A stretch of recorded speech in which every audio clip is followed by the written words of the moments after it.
Katika hali isiyokuwa ya kawaida, jeshi la polisi mkoani Mwanza limelazimika kufukua kaburi la mtoto mwenye umri wa miaka 8, mkazi wa kijiji cha Salongwe kata ya Mwambabanzo wilayani Magu mkoani Mwanza, Mabirika Wilson, ambaye anadaiwa kufariki na kuzikwa nyumbani kwao kabla ya kuonekana katika kijiji cha Mwangika wilayani Kwimba akizurura bila uangalizi wowote.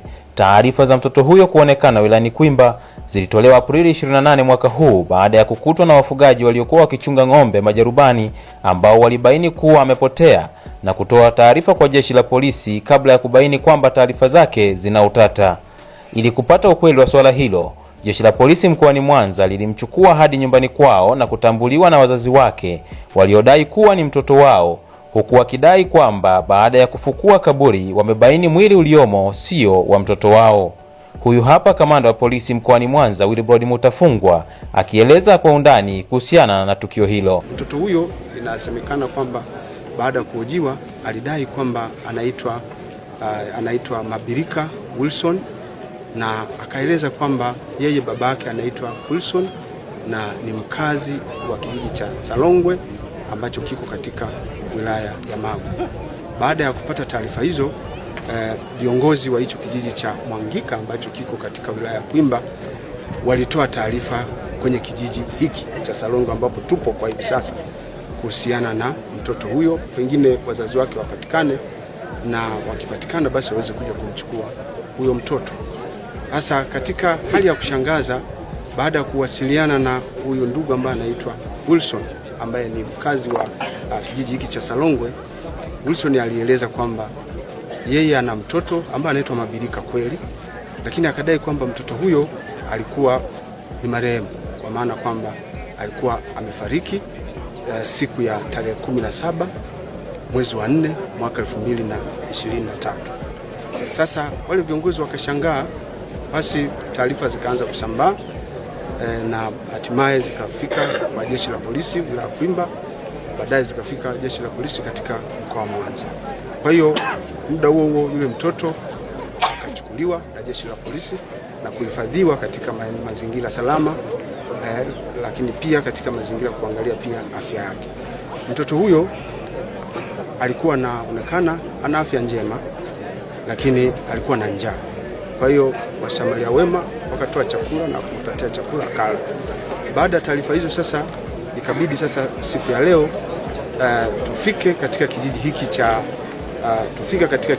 cha Salongwe kwa ajili ya kuja kufanya uchunguzi zaidi.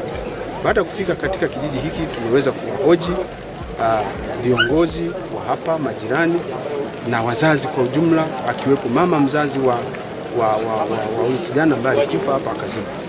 Wote wamekubali kwamba katika eneo hili ulitokea msiba na kuna mtoto ambaye alifariki dunia. Baada ya taarifa hizo kwamba yule mtoto aliugua siku ya tarehe 16, yule mtoto alianza kuugua homa ambayo ilisababisha siku ya tarehe 17 mtoto huyo kuweza kupoteza maisha. Baada ya kupoteza maisha yule mtoto kutokana na homa, alizikwa na walimzika sehemu ya kama ambavyo kaburi linaonekana.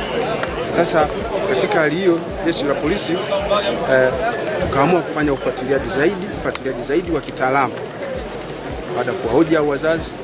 Katika ufuatiliaji wetu tumeshirikiana na wenzetu kutoka ofisi ya kukemia wa serikali, wataalamu kutoka forensic, kitengo cha forensic kwa jeshi la polisi, lakini tumehusisha madaktari, lakini pia tumeshirikiana na mahakama ya wilaya Magu ambao kimsingi wametoa ruksa ya mwili huu kufukuliwa ili kuturahisishia sasa kufanya uchunguzi. Mwili umefukuliwa, hilo jeneza limefukuliwa kama ambavyo mmeona. Tumeweza kukuta kwenye jeneza hilo kuna mtu wa jinsia ya kiume ambaye umri wake pia ni mtoto, anakadiriwa kati ya miaka 10 mpaka 8 hivi, na umetolewa nje. Tumekuta mwili huo umeharibika sana, lakini hata hivyo ndugu wameweza kupita kuangalia ule mwili. Sasa mama wa nyumba hii pamoja na mwanamume ambao ndio waliofiwa wamepita kuangalia ule mwili ambao umefukuliwa kaburini. Katika hali ya kushangaza, wamesema kwamba huo mwili hawautambui, hawakuweza kutambua. Anasema si huyu, ambaye huyu sio mtoto wangu. Nilitoka asubuhi nikaenda shambani nikalima mpaka saa 7 nikapigiwa simu. Nilipopigiwa simu nikaja nikamkuta mtoto wangu anaumia, anaungua. Hali alikuwa na hali mbaya. Naona nikaanza kuhudumia miseto pamoja na olo, akamnywesha. Tulipomnywesha akairudisha, akarudisha ile olo na miseto. Tukahangaika mpaka saa 9. Saa 9 mtoto akatoa mavi akatoa mavi pamoja na mkojo wa damu. Naona muda huo ndo muda wa saa 10 akafariki yule mtoto. Taratibu za majishi zikaendelea, tukapangana tarehe 17 muda wa saa 8 tutazika. Tulizika muda wa saa 8. Walipigiwa simu mtu wa Salomwe, sehemu kitongoji cha Mwaneha, na diwani wa kata ya Mabomba, akaambiwa hivi, huko kuna mtoto anasema wako wawili huko Salomwe. Kwa hiyo inaonekana nenda pale kwa mji huo ukawaulize kama wamepoteza mtoto ikusudi waje. Na unaona, aliponiambia na mimi nikasema watoto wangu wapo wazima, wale wazima wapo wote, lakini sijui mtoto wa 7 amefariki, ila wapo wote wale wazima. Kesho yake nikaamka asubuhi muda wa saa 11 nikaenda Mwangika, nikamkuta mtoto wangu pale kitongoji cha Mwangika. Naona nikamkuta amehifadhiwa kwa kitongoji, mwenyekiti wa kitongoji Mwangika.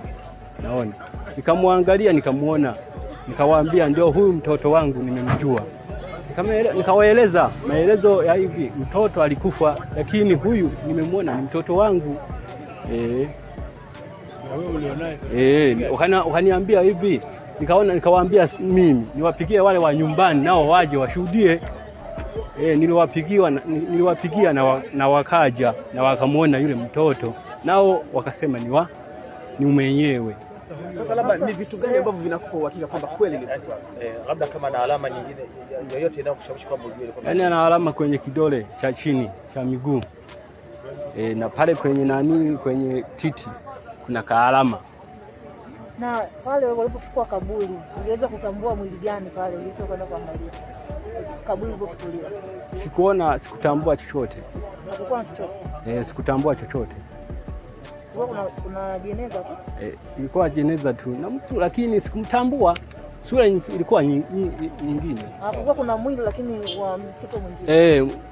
Kuna mwili lakini mwili wa mtoto mwingine. Sio mtoto wako? Huyu ni wako. Wewe ni baba wa watoto wangapi na huyu ni mtoto? Mimi ni baba wa watoto 6. Na huyu alikuwa wangapi? Alikuwa wa 6. Ndio mtoto wa mwisho. Alikuwa na umri wa miaka mingapi? Alikuwa na miaka 8. Anaitwa nani? Mabirika Wilson. Na alikuwa ameshaanza shule? Chekechea.